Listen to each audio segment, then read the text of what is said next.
سلام بچه‌ها، شهابم ویلیام پزو. خیلی خوشحالم که بالاخره بعد از 6 سال میتونم فیس تو فیس و زنده‌تر باهاتون صحبت کنم، گپ بزنم.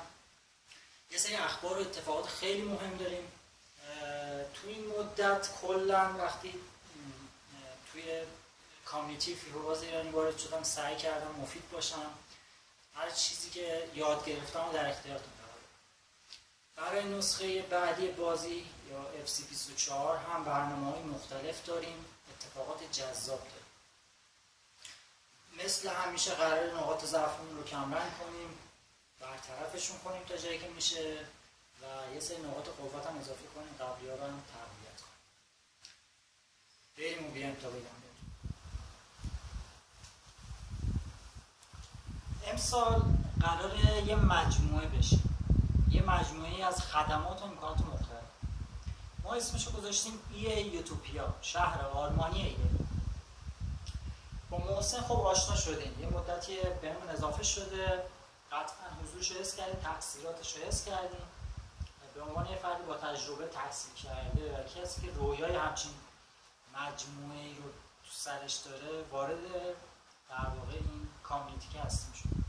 خودم به شخصه با توجه شناختی که مدت ازش پیدا کردم، مطمئنم حضورش میتونه بهمون کمک کنه و استارت قوی بشه برای رسیدن به. قبل از اینکه راجع به یوتوپیا و امکاناتش رو اصلا کلا کانسپتش با هم صحبت کنیم، یه مورد خیلی مهم هست باید باهاتون در میون بذارم که بریم برگردیم دوباره باتون. مطلب مهمی که گفتم میخوام باهاتون در میون بذارم، اصلا شاید هسته اصلی این ضبط کردن کلیپ رو صحبت کردن اینا، هسته اصلیش این مطلب بود. من تقریبا از اوایل فیفا 19 اواخر فیفا 18 وارد این کامیونیتی شدم، وارد جامعه فیفا باز شدم، حالا بنا به علایق شخصی که داشتم. هدف اولم با توجه به چیزایی که دیده بودم گذاشتم سر این که کرکره یه سری جاها رو بکشم پایین، یه سری جاها که به هر دلیلی از بچه‌ها پول می‌گرفتن، یه سرویسی خدماتی ارائه بدن ولی یا سرویس ارائه نمیدادن یا اونجور که باید و شاید ارائه نمیدادن، یا اصلا کلا اسکمر و کلاهبردار.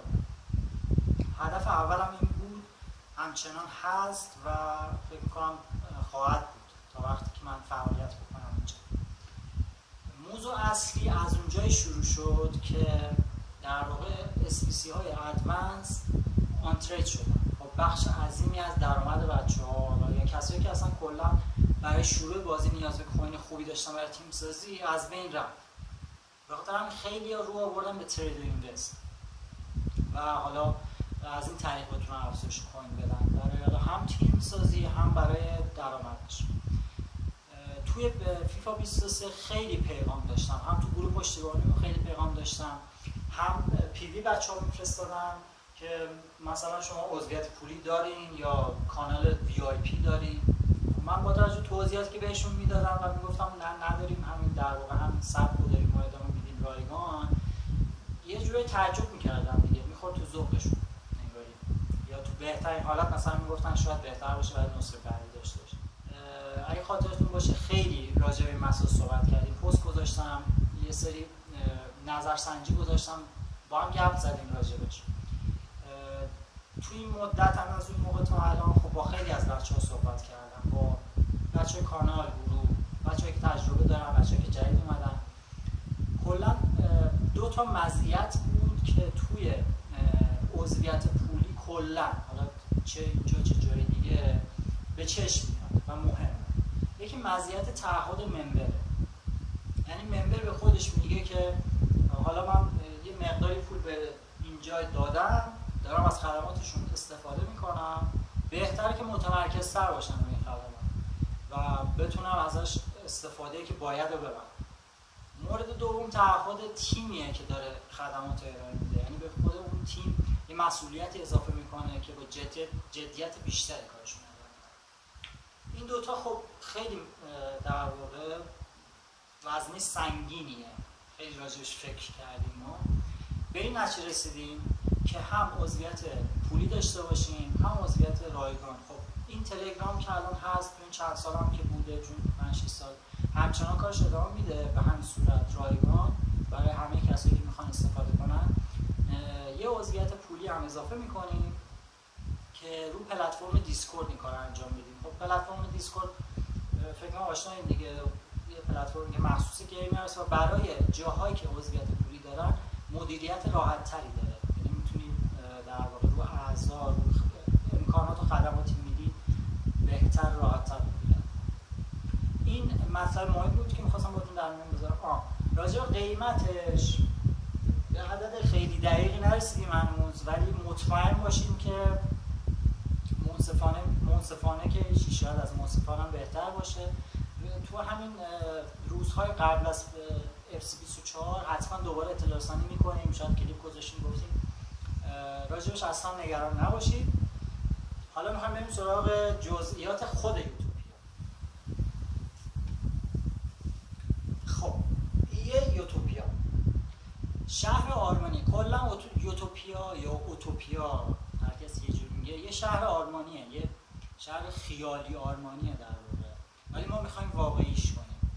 تو حداقل بخش یه میخوایم واقعیش کنیم، یه چیزی که شما هر امکانات و خدماتی که بخوای ازش بگیری و توی یک موضوع مرتبط فقط به اینجا مراجعه کنی، به خاطر کیفیتش، به خاطر نوع خدماتش.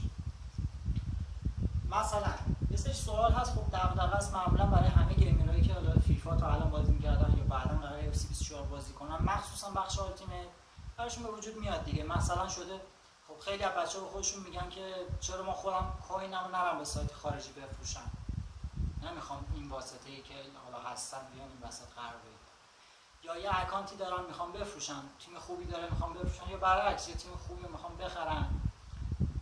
SPC ابجکتیوی هست که میاد تو بازی، خیلی طولانی روند انجامش. حالا آیکان میتونه باشه، ابجکتیوهای سیزن، توکن سواب ها، خیلی از این چیزایی که حوصله سربر زمان بره ممکنه خیلی یا وقتشون نداشته باشن یا حوصله‌شون نداشته باشن، یه جای دنبال یه فردی جایی بگردن که بخوان این کار براشون انجام بده، حالا در ازای اون سرویس یه مبلغی هم دریافت کنن. اینا مثالایی که زدم مهماشه. خب کنارش چیزهای دیگه‌ای هم هست که حالا بعدها توی کلیپ‌های بعدی قطعاً راجعشون بیشتر توضیح میدم. این یوتوپیا قراره یک شهر آرمانی باشه. شما هر خدمت و هر امکانی که نیاز دارید در رابطه با FC24 به منطقه و محلش رجوع کنید، امکان و خدماتی که میخواین رو بگیرید و بتونید در واقع هیت‌های مختلف رو کاور کنید باشه. حالا اینکه جزئیات کوچیک‌ترش چجوری میشه، نحوه اجراش چجوری میشه، حتما تو کلیپ‌های بعدی محسن به اون اضافه میشه. با محسن دو نفری راجعش حتما صحبت میکنیم و بهتون میگیم که نحوه اجراش چجوریه. رو پلتفرم‌های مختلف هم میخوایم این کار انجام بدیم. در واقع یوتوپیا رو پلتفرم مختلف فعالیت میکنه. یوتیوب، دیسکورد و تلگرام فعلا انتخاب کردیم. یوتیوب در واقع مربوط میشه به همچین کارهایی، کلیپ هایی که جنبه اطلاع رسانی دارن، جنبه آموزشی دارن. خب تو پلیلیست های مختلف اونجا قطعا تو یوتیوب براتون میذاریم. یه مطلب خیلی مهمی که میخوام بگم اینه که آموزش ها کلا رایگانه، یعنی آموزشی نداریم که مخصوص VIP باشه. آموزش ها همیشه رایگان بوده، هست و خواهد بود. یعنی همیشه شعار من بوده، نگران این بخش نباشین. تو ویدیوهای بعدی گفتم حتما راجعشون بیشتر صحبت میکنیم. مثل همیشه پرسود باشید. مخلصم.